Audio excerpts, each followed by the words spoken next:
Good morning সবাইকে। আশা করি সবাই ভালো আছো, আমিও খুব ভালো আছি। তো আজকে সকালে আমার সোনার স্কুলের টিফিন বানাচ্ছি ডালিয়া। কালকে রাত থেকে আমি ডালিয়াটা সকালে ভিজিয়ে রেখেছিলাম রাত্রে। তো এখন একটু কম করে তেল দিয়ে জিরা ফোড়ন দিয়ে দিয়েছি, দিয়ে জিরাটা একটু অল্প আঁচে ভাজা হয়ে এলে বিনস তুলে দিয়েছি। তোমরা দেখতে পাচ্ছ বিনসটাকে হালকা একটু কড়াই একটু কষিয়ে নেব।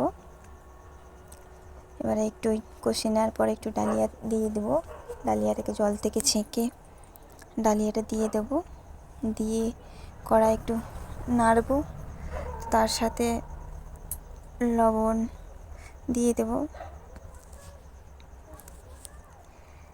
লবণ হলুদ সব কিছু দিয়ে একটু নেড়ে জল দিয়ে দেবো হালকা করে, যাতে ডালিয়াটা একটু সেদ্ধ হবে। দিয়ে নামিয়ে নেব, হয়ে গেল বাচ্চার খাবার। আর আমার বাচ্চা স্কুলে যাওয়ার জন্য রেডি হয়ে গেছে। ঠান্ডা আজকে আছে, তাই জন্য একটু সোয়েটার পরিয়ে দিয়েছি, সোয়েটার টুপি। আমার সোনা রেডি। সকালে জলও চলে এসছে আমাদের কলে, ওরা সবাই জল নিতে আসে। তো ওকে আমি স্কুলে নিয়ে যাচ্ছি। Tata, bye bye.